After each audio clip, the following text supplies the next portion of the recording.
Election ভবনের সামনে আসলে রাজনৈতিক সংগঠন নিবন্ধনের জন্য অবস্থান নিয়েছে কয়েকটা রাজনৈতিক সংগঠন। এখানে দেখতে পাওয়া যাচ্ছে মৌলিক বাংলা, পাশাপাশি এই পাশে দেখতে পাওয়া যাচ্ছে Bangladesh Justice and Development Party জেডিপিকে।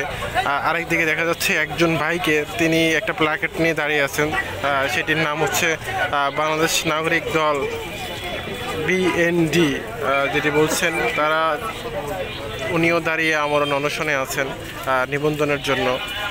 আর এদিকে দেখা যাচ্ছে তারেক আমজনতা দলের সদস্য সচিব, তিনি আজকে 124 ঘন্টা যাবত এখানে অনশনে।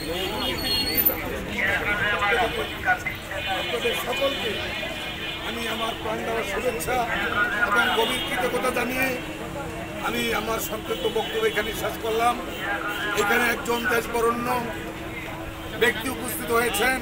আপনারা জানেন যে বাংলাদেশের এই যে স্বাধীনতা, এই স্বাধীনতার পতাকার সাথে যার রক্ত জড়িত, আমার পরম শ্রদ্ধ নেতা আসাদ ৭৯-এর ২০শে জানুয়ারি জীবন দিয়েছিল। সেই আসাদের সহোদর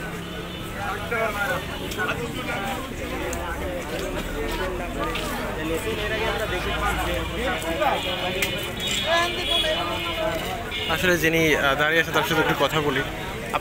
আপনি আজকে এখানে কতদিন যাবত অনশনে? আমি আসলে আজকেই ফার্স্ট এসেছি।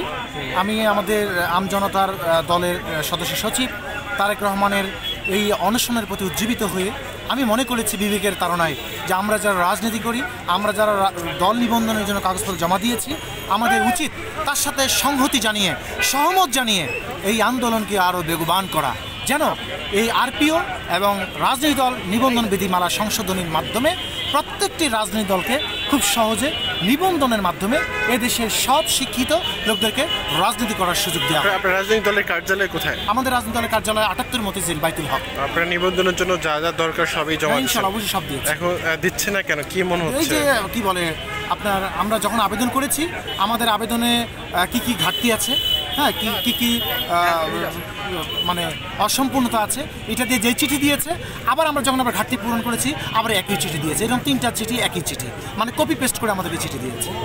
ঠিক আছে, ঠিক আছে। আপনার নাম? আমার নাম মিকাইল ইসলাম রাজ, আমি চেয়ারম্যান বাংলাদেশ নাগরিক দল বিএনডি।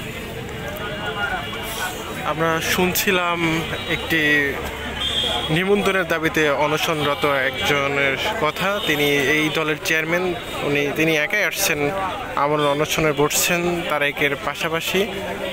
এটিতে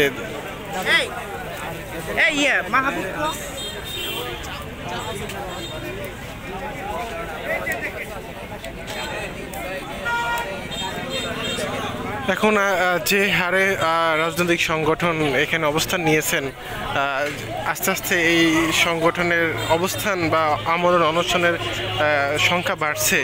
দেখা যাক ইলেকশন কমিশন কি করে। এখন এখানে আসছে নতুন বাংলা, যার জন্য আমাদেরকে নিবন্ধন দিচ্ছে না, আমরা ভোট চুরি করতে পারবে না। আমাদের অন্য কোনো দাবি নাই, আমাদের দাবি একটাই, আমাদের নিবন্ধন চাই, আমাদের নির্বাচন করার জন্য একটা মার্কা চাই।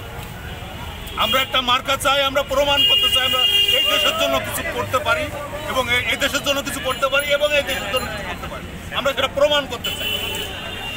শুনছিলাম হচ্ছে নতুন বাংলা একটি সংগঠনের এখানে যারা অবস্থান নিচ্ছে তাদের কথা। এখন ইলেকশন কমিশন কি করে সেটি আসলে দেখার বিষয়।